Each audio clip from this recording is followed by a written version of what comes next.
Hey guys, welcome to another edition of Sonik Beatbox Tutorials. I'm Sonik Beatbox, and today we're going to learn how to do breath control to help you beatbox faster. This video is a continuation of my other How to Beatbox Faster video called 6 Secrets, How to Actually Beatbox Faster. I'd recommend you check that one out first. I'm going to have a link over here for it. Click on that and come back to this one so you can learn a little more of an advanced technique. So one of the problems if you're trying to beatbox fast is that you need to take in air sometimes. You'll be trying to do a fast fill and you need to interrupt it to take in that breath. So there's two ways that you can fight this. One is you can build up air right before a fast break, and two is that you can use a good balance of inward and outward sounds so that you can consistently keep going. So let's talk about how you build up that air. If you watch a lot of Alem videos, he uses a lot of outward sounds in his fills. They're mainly, almost always, outward sounds that he's using when he does those quick sounds. They're just very quick and tight because they're all outward. And when you're using outward sounds, the benefit is that you don't have to switch between the air going in and out, and that allows you to do a lot of quick, fast beats, and is probably the best way to do really fast beats. But inward sounds are also great if you want to keep the consistent level of air. If you're using all outward beats, you're going to have to build up the air in your lungs before you go into a fast break. So what you need to do is think about it right before you go into a break, and use some rim shots, or use a backroll, or use some type of sound that allow you to take the air in. I recommend using maybe 4 or 5 rim shots right before you go into it, because rim shots can be placed just about anywhere without sounding too awkward, and they allow you to really control the air coming in. So let me demonstrate what this would sound like.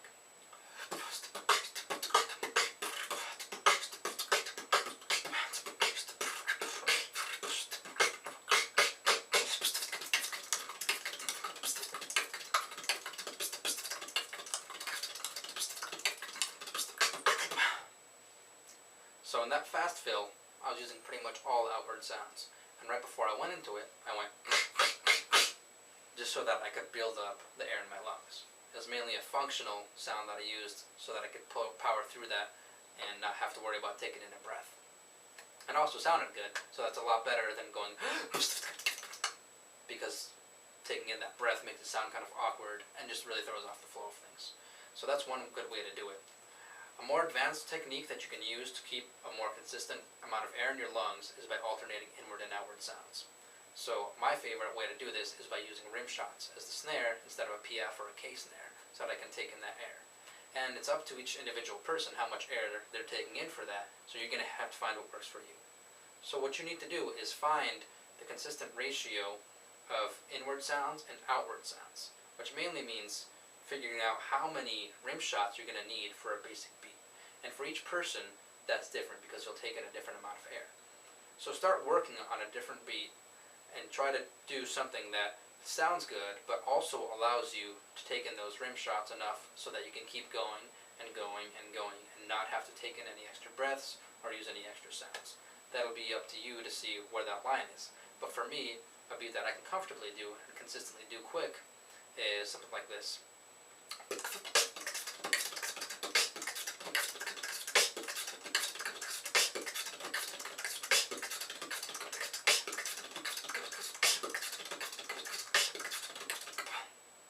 So like that, I'm using only a rim shot pretty rarely. It's not very frequently. I'm using it just as a first snare, and I'm not really using it where the second snare should be.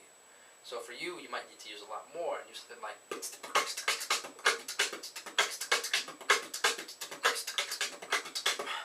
for me, I'm taking in too much air while I'm doing that, which means I'm starting to have to slow down, and I can only do that for so long. So it's a matter of finding where that is. Plan out a beat and get it down consistent.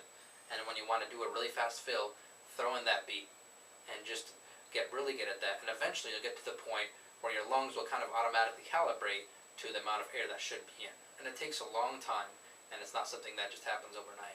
So you'll need to practice and try to do a lot of different beats. Once you're consistent with one beat that has enough air that you can do it for a while, try using a different inward sound, or try using different outward sounds.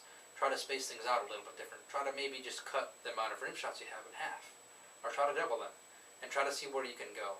And just keep exercising your lungs so that you get used to using different amounts of air for the different beats that you have. That's essentially how you want to do it, and that's how you're going to be able to beatbox faster.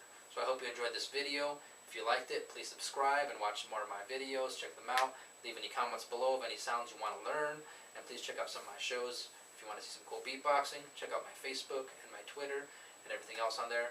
I'm Sonik Beatbox, and I hope you learn something today.